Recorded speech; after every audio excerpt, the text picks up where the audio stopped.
Welcome to Literacy Talks, the podcast for literacy leaders and champions everywhere. Brought to you by Reading Horizons, Literacy Talks is the place to discover new ideas, trends, insights, and practical strategies that will help all learners reach reading proficiency. Our series host is Stacy Hurst, a professor at Southern Utah University and Chief Academic Advisor for Reading Horizons. Joining Stacy are Donnell Pons, a recognized expert in literacy and special education, and Lindsay Kemeny, an elementary classroom teacher, author, and speaker. Today's episode takes an updated look at the Orton-Gillingham approach to teaching literacy, what the current research tells us, and where additional research is needed. It's a topic literacy educators will find important, enlightening, and helpful. Let's get started. Welcome to this episode of Literacy Talks. My name is Stacy Hurst. I'm the host, and I'm joined by Donnell Pons and Lindsay Kemeny. And this week, we have a really fun topic. As you know, we take turns choosing, and Donnell, you did an excellent job with this choice. So I'll just turn the time right over to you and have you introduce it for us. Nice. Okay. Always one to stir up a little controversy. So this one, interestingly enough, it's a conversation that's been going on for a little while. And to just let the listeners know, this is a fresh conversation. We haven't sat around and talked about this at length because we did want to keep this fresh. And this is kind of the magic of the podcast for us, we think, and for others, is the fact that this is an opportunity to really discuss as you would in real time. So this isn't practiced. We haven't written down a bunch of questions, and it's really going to evolve just like you would in a conversation where I have read this thing that's really interesting. Maybe I'm really passionate. I have some thoughts right off the bat. Maybe if I discuss with you, I might get a deeper sense of how I really feel about something. And I hope that is conveyed in our conversation today, because this is a topic that I think can be one of those buttons for people where they think, wait a minute, what are you saying? In a world where it's been very difficult to talk about the science of reading. So the article that we're going to discuss, just for those folks listening, is called Orton-Gillingham: Which Aspects Are Supported by Research and Which Require Additional Research. And this can be downloaded on the internet. It's free. The authors are Christy Austin, Stevens, Demchak, and Solari. And so you'll be able to find it. We'll have the links for you as well. And it was really good because we've had these conversations before about, okay, so what do we really know? And what are we still trying to find out? And what is still hanging out there with, could we do more research? And this article gets into that in a really approachable way.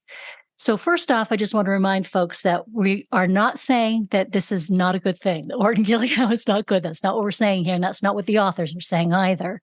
But the authors are simply pointing out, let's look at what we do know when we support an OG approach and what we still have yet to find out. And could there be refinement? And we're all saying that we're open-minded about refinement. So this is where we're at.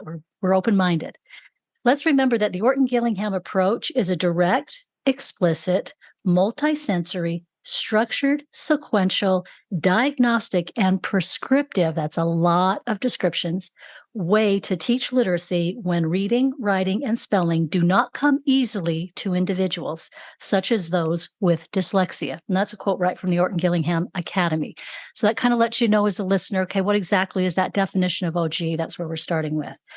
And then it gets right into it. We jump right into the rest of the article where it says, despite this growing increase of understanding that this OG method could be useful, is useful, and is used with students who have dyslexia, it's also being included in state-level literacy policy. In many states, you'll even hear OG terminology being used within their policy that they're making. So the reason that the authors, that gives us a really good chance to understand the reason the authors want us to be clear about what is it we're supporting is because policy is even being formed around what we call an OG approach. So it is important to have a good understanding.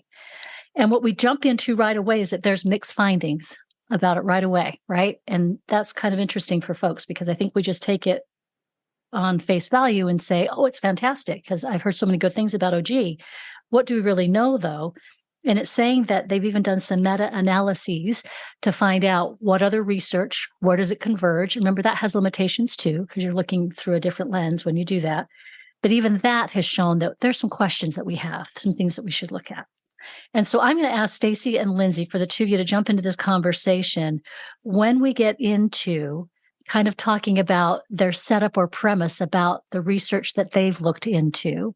How did you two feel about just generally the topic and then their approach, how they went about examining this topic? What do you two think?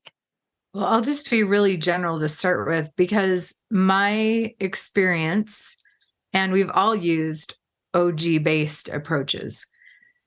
The thing I want to really be calling out in this article, they are specifically focused on students with dyslexia and who struggle to learn how to read. However, there are approaches that are used in what we would refer to in the MTSS model as Tier 1 instruction that are Orton-Gillingham based as well.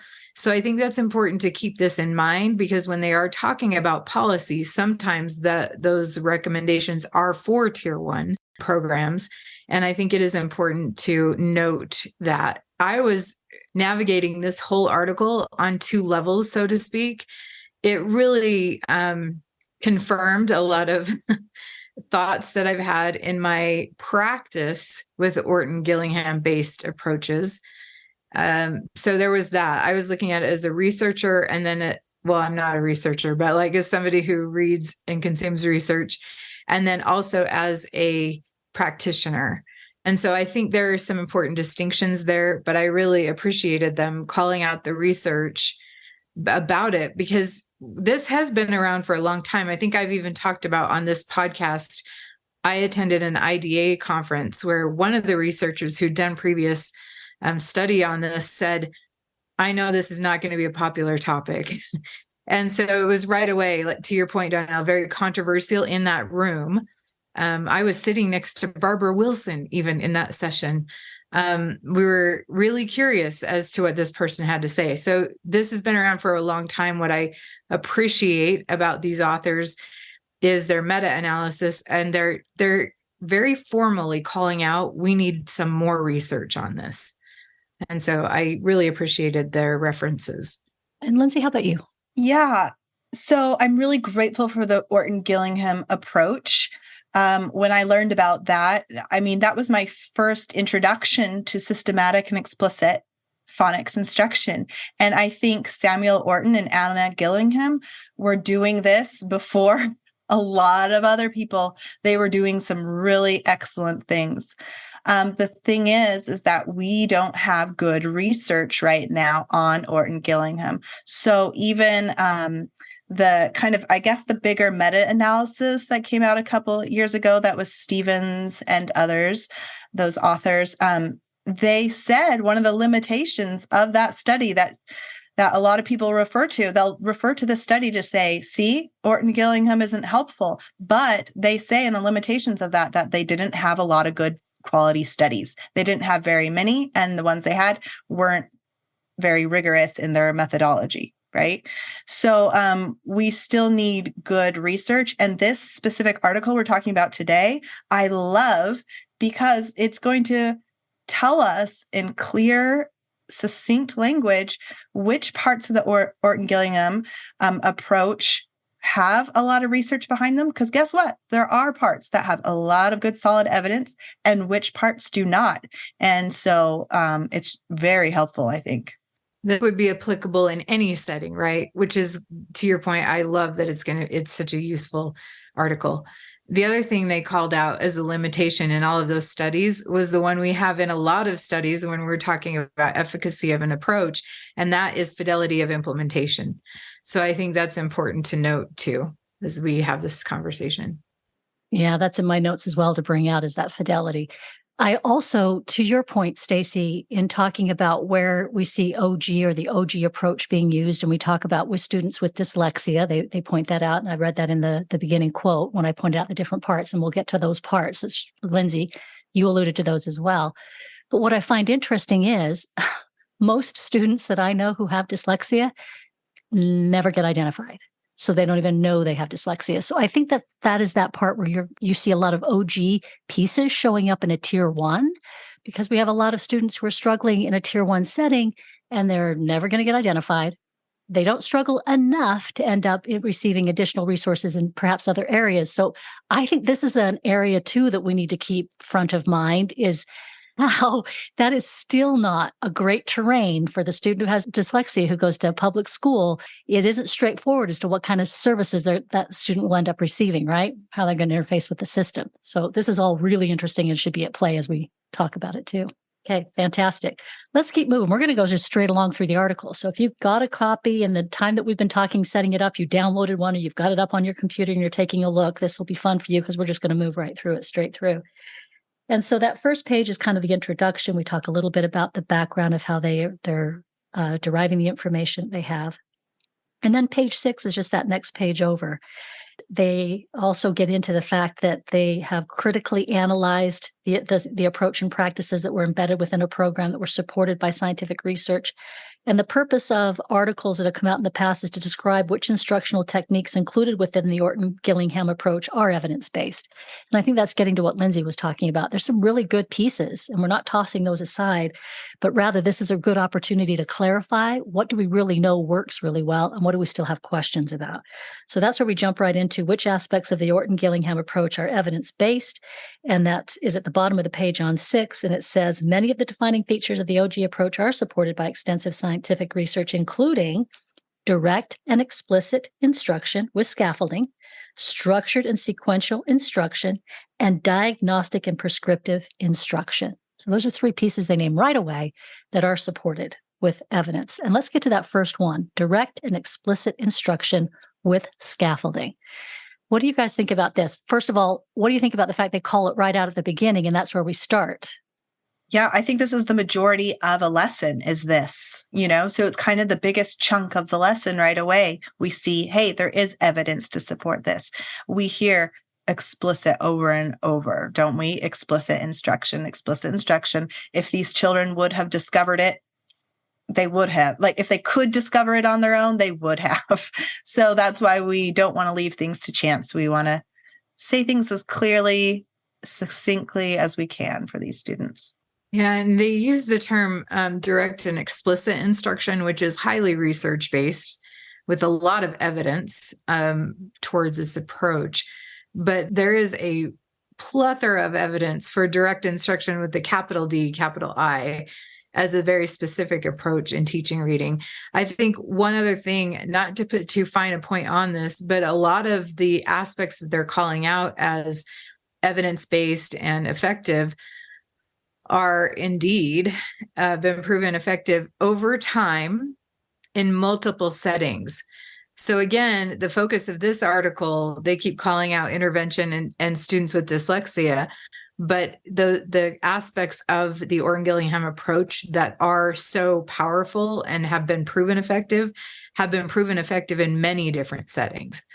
So I think that's important to note too. And as you said, Stacy, best practice too in a lot of teaching settings, right, is direct instruction. I thought it was interesting too, the example they gave of a direct instruction model. So I would continue reading if you're the reader. Don't just look at the header and say, okay, yeah, I know about direct and explicit instruction, but look at the example they give because they feature just a little dialogue with the teacher that also has a piece of scaffolding in it. And you see how easily, once you understand what direct instruction looks like, how easily this transfers into a classroom setting, right? And how effective it could be in a classroom, a busy classroom. That's the other piece that comes across really well. Okay, let's keep moving. So we did direct and explicit instruction, and then they move on to the scope and sequence. There we go. Structured and sequential instruction. That's at the top of page 8. And they talk about this structured and sequential instruction refers to the overall organization of instruction. A systematic structure will support student learning by ensuring that skills are sequenced logically so that students possess the prerequisite skills and background knowledge needed for the mastery of new learning.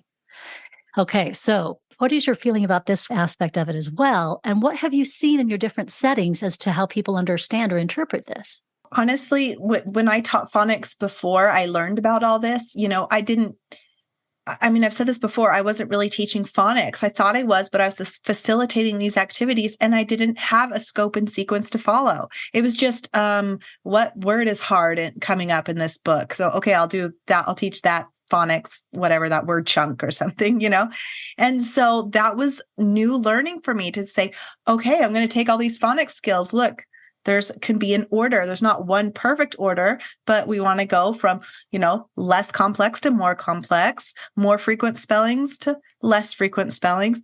And I love what it said in this part of the article where it said new skills are layered onto previously learned concepts, allowing students to make those connections between what they already know and then the new concepts. And so we have that, review piece built in, and we're just adding to their information, to their knowledge base. So really important. So we don't have holes in their knowledge that we are following a scope and sequence. I appreciate that comment for so many reasons. And I think I've mentioned this also before. I was doing the same thing. I had a very regular activity that I did with my students every day. I would have called it phonics instruction beforehand, but I was also part of an extensive year-long training for how to teach literacy in the classroom. It was a balanced literacy approach, but the author of this activity that I was teaching was the one giving the professional development for us. So I felt lucky that we were hearing directly from the author. But I do remember, and this is in my first year of teaching, I do remember her stating, now, if you have the older version of this manual, don't worry about buying a new one. It's just exactly the same. We just had to rearrange the lessons based on the National Reading Panel report, which had been published the year before, because they were calling out sequential instruction. And I think this highlights two things. As first year and beginning teachers, the amount of maybe cognitive dissonance that we experience is limited by our own education up to that point, right? Because I had noticed things like, oh, this seems like a really tough skill. A lot of my students aren't getting it today. I don't know why, right? But as soon as that sequential aspect was called out, I was like, oh, because this is a little too sophisticated for what they know, right? So I appreciate, again, it speaks to the nature of explicit instruction for teachers and for students, I guess. But yeah, that sequence is powerful. And I especially like that you shared that, Lindsay, because we've been teaching for a long time. And I think I've come to accept that as common knowledge, but it wasn't for me either. Mm-hmm. So it's important that we continue to highlight it. Thanks for doing that, Donnell. Thanks to the authors. What's really interesting to me too is for adults, just as Lindsay, you've mentioned how important it is to make sure your students, we do find a sort of, even though there is an acceptable one that says this is the way you teach the thing, we have sort of these ideas about teaching simpler to more complex, that kind of a thing. And it really does help with older students as well, because they have those holes you're talking about. So make sure you're not making holes, but I'm going back and trying to fill in holes, working with adult students. And so knowing what is a typical trajectory, what would be an acceptable way of layering this information is one of those ways in which you help the older student to be able to fill in those gaps, which is great. So again, really important. And then it moves on to a really important aspect, diagnostic and prescriptive instruction. Apparently there's evidence for this piece. And what they mean by that is it involves the continuous monitoring of student responses and progress to identify areas of strength and difficulty to guide instruction. This may sound logical, right? But think about a busy classroom. Think about different levels of your students and in what ways teachers are gathering information about what their students are doing with the skills they're being taught, and then how to help those students becomes really interesting and important, right? So what do you guys think about this section? Use your data, right? So you have to use your data to make, these informed decisions in your classroom. And that data can come from a lot of different places. This could be our more formal progress monitoring that we do, but also the informal things. As I'm walking around during the dictation portion of my phonics lessons, I'm watching to see who's struggling, who forgot ing is ing, who needs extra help with this concept, and who doesn't. And then the same thing when we're reading, and especially when I'm doing reading in small group is where I can really tune in to each child and see what they need more help with. And I'm like, aha, I need to review this more with them. And in the whole group, I might already have an idea. Okay, I just taught this concept. I already know that probably these students are going to need more practice with that, but who else is? And you're just always kind of monitoring. I mean, the teachers make like 1,000 decisions every day, right? So it's just making sure that we are doing something with those things we notice and with our progress monitoring data, because there's no point to do the assessment if you're not going to do anything about it. And to that point, I was thinking as I read this section that two things are really required. And just to be so pithy about it, it comes down to knowledge and practice, because you can have all the data in the world unless you know how to analyze it, unless you know reading development, which is why we need to continue to hone our practice and add to our knowledge base. Then you limit yourself and your students as a result of that. And one example I'm thinking of, because I'm teaching pre-service teachers and they're just so new in practicing all of this. One of my reading classes, we give 3 assessments, maybe 4, to our students to see where they are in phonemic awareness, in their phonics development. And we give the core phonics survey. And then we also administer a high frequency word assessment. And I know that my students are applying their knowledge of reading development when they start analyzing that data with interpretations like, this indicates the student is in the full alphabetic phase, Aries, full alphabetic phase, or this indicate the fact that the student did so well on the high frequency word list, but did not do so well on the core phonics survey. They're memorizing words as a whole. That's important as a teacher to know, because you need to know how to address it.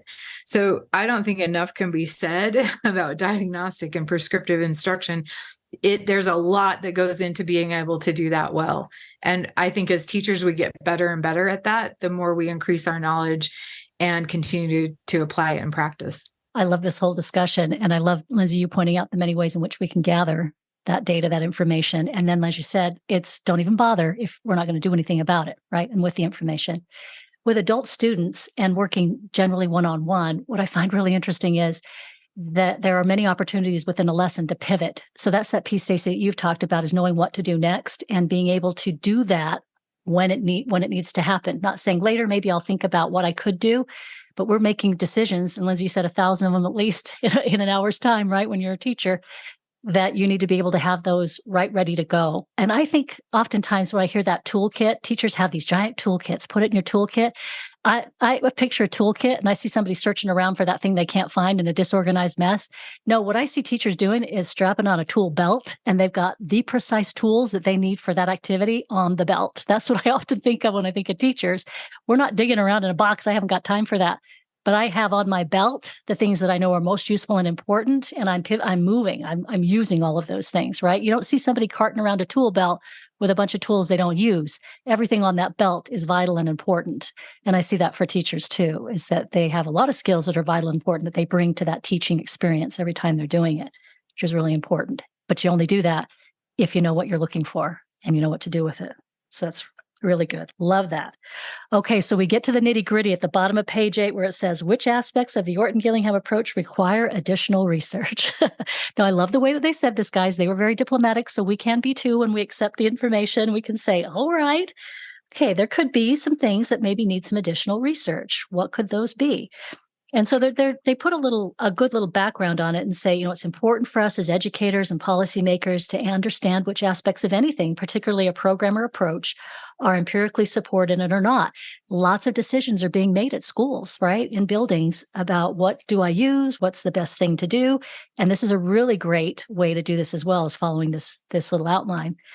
And so it says, finally, we have to remember that the absence of evidence is not the same as evidence of absence. And that is really important here, right? More than anywhere, it's important here. And so it says, in other words, a practice might be effective for students, but there is a lack of research to definitively know one way or another. And until we know if a specific practice works, we should remain open to adjusting instructional practices to align with current research and rely on those practices rooted in evidence. I think this goes along with a lot of what Steve Dykstra does when he does a presentation about a bullseye, where there's the bullseye is the middle of the thing where we know a lot about it. We may have to step outside the comfort zone a little bit in order to work with students that maybe need more or something different. That being said, what's the first thing they bring up? Multi-sensory instruction. This should be a good conversation because there's been a lot of chit chat around the multi-sensory instruction. What do we mean by that? So let's just quickly give the definition. Multi-sensory instruction assists students with linking input from eye, ear, voice, and hand to support memory and learning. And these strategies frequently occur in OG-based instruction. What do you guys think about this section? And that was the first one to come up. Multi-sensory instruction, we need more research. It's a lot of body parts. It is. Your voice and hand. But on the same time, they are separate aspects, right? And as I was reading this, their very first line of questioning about this is that there's no common understanding of what that really means. Or do we parse out each one of those? Is there research to parse it out, to state what is effective and what isn't? If you're wondering where to find proven, outcome-focused ways to put the science of reading into practice, you're in the right place. Reading Horizons Discovery is the evidence-based foundational literacy program educators asked for and helped create. With integrated components that emphasize phonics, phonemic awareness, high-frequency words, and rapid assessments that make grouping and individualized instruction easy to manage and deliver, this is the program that makes literacy instruction streamlined and more successful for teachers and students alike, so all learners can achieve reading proficiency. Go to readinghorizons.com/product guide to download complete program details today.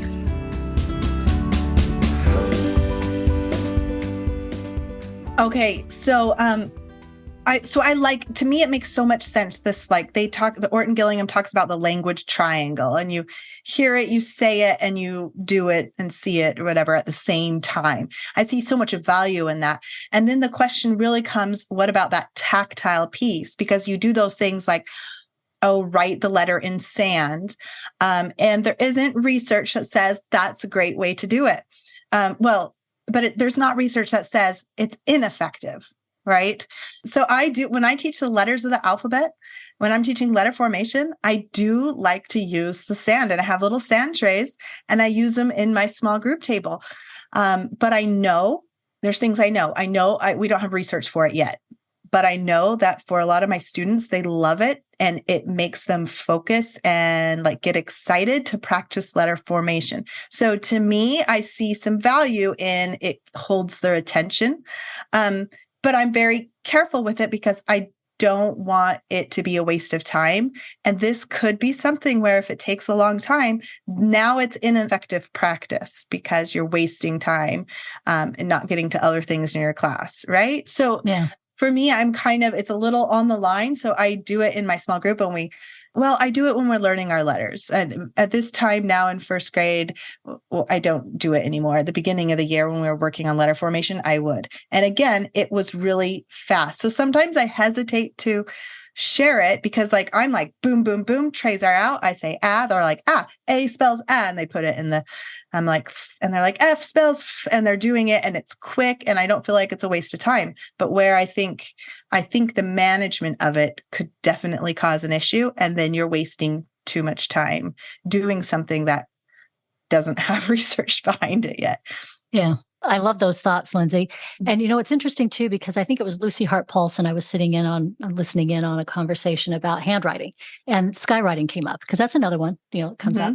Yeah. And I remember she said something really interesting, and she had many conversation with some researched researchers in the field who said that, what, why are we spending time doing a thing that isn't the thing? That's in between the thing and the thing you want the student to do. Yeah. As often as you can get the student doing the thing, that's what they ought to be doing. And I thought, I really need to take that to heart because that is very, very interesting. Oftentimes we can do a thing thinking, well, this is fun. It's interesting to me. The kids seem to like you already acknowledged, Lindsay. I think that they're engaged with it. That's the piece I value from it. And then, but you take it a step further, which is a good thing to do. And you question yourself, you interrogate, how much time am I taking to do it? Does it still have an add value? And do I, as the educator, think that it does? And those are those big decisions, 1,000 a day or within an hour that a teacher makes, right, in instruction. So I thought that was really interesting. I appreciate that thought. because we don't have a lot of research that isolates the multisensory component or the tactile component, because those can be kind of different. Do they need to be feeling something? Because there's that other whole thing with OG is like you're putting the tacky thing on your iPad and they're feeling the bumps as they trace the letter, or you're putting the little cross-stitch plastic thing over the alphabet as they trace and say the letter name and sound. I would love to see a study done where someone is teaching a group of students the alphabet, names and sounds, and they have it where they just show it and they just say the name and sound when they see the letter. They have another one where they trace the name and sound, and then a third group where they have something tactile like that plastic cross-stitch thing on top of the letter, and now they're tracing and saying. I would love a study with those three things. I've always been like, I want to do this somehow. And let's see if the tactile made a difference or not. I would be so curious. Yeah, in fact, I underlined in this document that it said finger tapping, skywriting, and using sand to trace letters may support engagement, but there is no empirical evidence to our knowledge that suggests a simultaneous use of one's senses significantly improves reading outcomes. Going back to the way we define each of those aspects, you have tactile, but then the kinesthetic aspect for me is where it gets a little gray. Because when we're focusing on things like phoneme production, that is kinesthetic, right? You're using your lips, tongue, and teeth to produce a sound. But how effective is that compared to, kinesthetic cues with your hands? I don't know. And as you were talking about, Donnell, doing the thing, right? Those kinesthetic hand cues are scaffolds. You're not ever going to use those every time you produce that sound, right? I hope not. Yeah, you want to be able to produce it without those. But as far as phoneme production goes, you always want to produce those phonemes clearly and articulate them in a way that people can understand. And so I think there's a lot of distinction to be made. And even those definitions, you can pare them down into different parts and aspects too. So if you're getting your master's or your PhD and you're listening, there's some ideas for you for some research studies. That is a rich area right there, right? Uh-huh. Okay, here comes our next one, which I think is really interesting. Syllable types and syllable division rules for reading multisyllabic words. Boy, is this a big one. And this is where people will swear that theirs is the winner. But as we see here with the information so far, that's something we haven't determined yet. So reading multisyllabic words can be challenging due to the vowels, which often have ambiguous pronunciations. And they, show you some examples there. And so students are often taught some sort of system for taking the words apart. And again, many methods have their way of doing it, and they religiously follow these. And they're very rigid. In fact, a lot of them will say that's the secret sauce. Sometimes they'll say that. Some will even argue over the number of syllable types, right? And what is really a syllable type. And so there's rich discussion in this area because this is a big part of teaching reading. What do you guys think overall in reading this section? This is a hard one. When I was first teaching my son, the one with severe dyslexia, this was just so amazing to me once we learned the syllable types, and I was using this, Orton-Gillingham method where he would find the vowels and split, and then he would label the parts and then read the word. And oh my goodness, I was so grateful for it because it just gave him it gave him so much confidence, because he was like, and I took this little video of him doing it and explaining it. He's like, look, I divide it right here. And now I know this is open. And now I know this is closed. And now the word is this. And it gave him just these clear steps, a strategy to follow. He knew exactly what he could do when he came to a huge word. And so that was pretty, I guess, rigid. It was a little bit of a rigid, and then since then I kind of learned, there's more research to support a more flexible method, right? And I kind of saw the value, and I can still see the value of that, being very flexible and not teaching it so rigidly with all these rules. And so, I'm kind of on the fence. I mean, I think we do need to be flexible, but I'm like, for some students, and it even asks this, for some students, is it very helpful? Like, what about the students with severe disabilities? What about the ones that don't? There's probably a difference between them. I don't know. Lots of questions. Yeah. And I think either way, one thing the authors call out kind of 3 different approaches when it comes to multisyllabic instruction. And I think either way, probably the thing that makes them all effective to some degree is that they're causing the student to look within the word, right? Which they're breaking it down and applying the skills that they know. And I think I've been watching this research closely, and particularly Devin Kern's research on this topic. And I think there are other theories that come into play here as well. Not only the ability to phoneme grapheme map, but that set for variability that you talked about, Lindsay, without calling it that. And then just really morphology, morphemic awareness too. So there really is a lot of things that we can learn, but a lot of things that we probably already know when it comes to multisyllabic word instruction. And isn't it, correct me if I'm wrong, but didn't Devin Kearns used to be very much on the camp of syllable types? You teach this and these ways to break syllables. And then he did a bunch of research and learned and kind of switched positions after what he learned. Oh, nope. It's, a lot of words don't follow these quote unquote rules. Yeah, that, or he was saying there's a more efficient way to get to the word, which goes back to how many steps do we add to getting, to the thing, to get to the thing.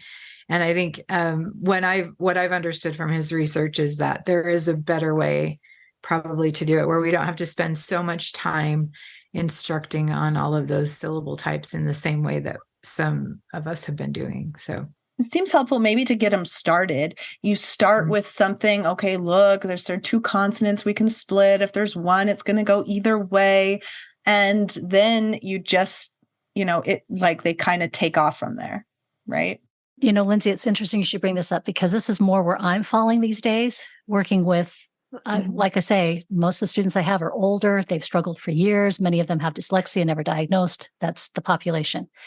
And I'm leaning more towards that part, because there's a really rough transition from here's some really great rules.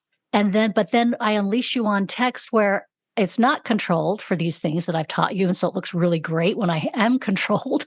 But then I unleash this text and you're going, well, wait a minute, what do I do with, and what about? And it's almost, I liken it to somebody learning how to leap a hurdle, and they haven't quite learned how to get over the hurdle yet. They know all the steps to get there. I take these 5 steps. On the last push, I jump off on the right foot. And yet they just can't seem to get over the hurdle. And that's what I find a lot of students doing when they're really stuck on, I have these rules. We do it this way. And then when you try to get them to go into text that, hey, we may see some things.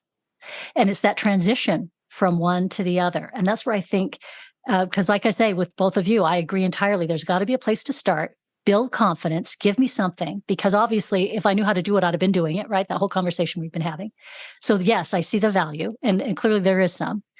But then it's this mix that we've got to figure out. So again, great research could be done here to say, okay, so how much of this? And then when do we, and how quickly do we add? Because that's even a question I've got. How quickly do we add that something might be different, right? Oh, it's going to be different for all the kids too. And is this it seems like around this time when they're starting to read multisyllabic words is when that self-teaching hypothesis kicks in, right? So you don't have to teach them every single little thing. And so you think that maybe just giving them enough and teaching them to be flexible, and then the question is, how much is enough for which student? Because it's different for all of them. And some of them are going to do more of that, right? And what's going to help facilitate, right? So that student that's still struggling and not able to get into enough text to then have that rich feedback of the self-teaching hypothesis, right? Whoa, that whole thing is, Yeah, so you can see why this is this area. And like that whole, with all these questions and that whole last section, I think is it page 11? Where it's just all these questions you still have. I was hoping we get to talk about that, because there are 9 questions and I'm like, let's get to them. I haven't started my doctoral work yet. And I'm like narrowing it down now because of these, but yeah, great questions. Yep. Lindsay just told us it's at page 11. If those are following along, it's those last it's last paragraph. We get into those questions and they're fantastic. Stacy, why don't you start leading us into some questions, because you have some good ones. I numbered them. I'll bet you did. The first one relates to what we just talked about. What syllable types and syllable division patterns need to be explicitly taught, and in what order? Do students benefit from being exposed to multisyllabic words that are carefully controlled to fit specific rules and patterns? Or does exposing students to words that do not fit the rules and patterns that have been explicitly taught help them acquire additional knowledge implicitly?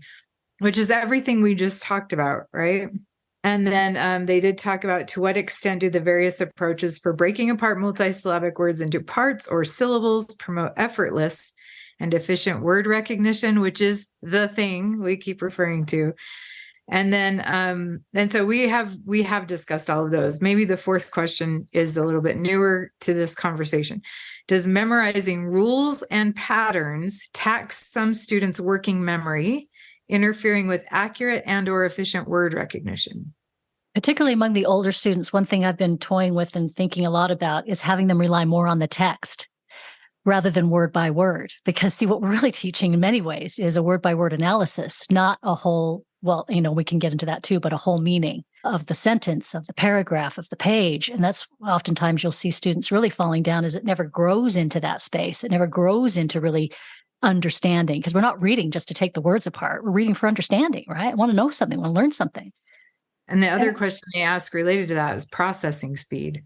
Yeah, and I have the same question about that on the working memory for morphology, because that's an area where we also need a lot of research. It's kind of, it talks about that in here too. But just, is that going to be too much for the working memory to be like, re means this, this suffix means this, and then, but then you put it all together in a word, and sometimes it doesn't exactly mean what, you were thinking when you memorize those. So it's the same kind of thing to me, like lots of questions. Yeah. And, that made me think of the lexical quality hypothesis too. The question they specifically asked about that, Lindsay, was how familiar does the student need to be with the vocabulary, or what level of vocabulary knowledge is needed for a student to recognize the correct pronunciation of a word? Many, many excellent questions to be answered. And then page 12, a whole list of additional resources for learning underneath the feature of instruction. And then on the other side, it gives you the resource, which is fantastic. Again, this is an article that wants to bring us in as learners and show us, here's what we're thinking about. Here's what we're discussing. Here's some further information if you'd like it. So I just really like the setup of the article. Then it just has a summary at the end. We pretty much talked about the whole article, but I thought it was a really excellent piece to have a discussion. And I hope to see more of these that help spur on some research. Wouldn't that be fantastic? If you don't subscribe to the Reading League Journal, just a plug for that, because that's where there is a free version, right, that we're going to share. Yes. But it's just like this. There's so many good topics, good, clear articles that have been peer reviewed in this journal. It's just really great if you want to continue to further your learning. And applicable to research and practice, which I love, and the relationship between the two. One thing I'd like to see in this resources for further reading and learning, and I could take a deep dive into each of these resources, but I would like to see a list titled Research on Approaches We Know Don't Work. And I swear I've read something about, maybe that's our next podcast. No, you lead it. Okay, great. I've got some reading to do, but I swear I saw some research on skywriting and how it's not impactful. And so I think there are some articles or research studies out there. I don't know how rigorous they are, but I think that would be helpful to guide our practice too. Yeah, great conversation as always. Thank you, Donnell, for bringing this to our attention and giving us the opportunity to review this article, because it is a great one. Thank you to the authors who provided us with this information and further direction for our learning and for our teaching, right? Okay, well, that will conclude, because of time constraints, this episode of Literacy Talks. It will not conclude our learning, and hopefully we'll have some continued conversations with you, our listeners, as well, about topics like this. Thank you so much for joining us, and we'll hope to have you for the next episode of Literacy Talks. Thanks for joining us today for Literacy Talks. the podcast series for literacy leaders and champions everywhere. We invite you to join the Science of Reading Collective, our free community and resource hub, so you can stay current with new ideas, free webinars, resources, and more. And be sure to visit Literacy Talks online for resources, access to every season's episodes, and more at readinghorizons.com/literacy talks. It's an exciting time to teach reading and ensure your students reach grade level proficiency this school year. Literacy Talks comes to you from Reading Horizons, where reading momentum begins. Join us next time.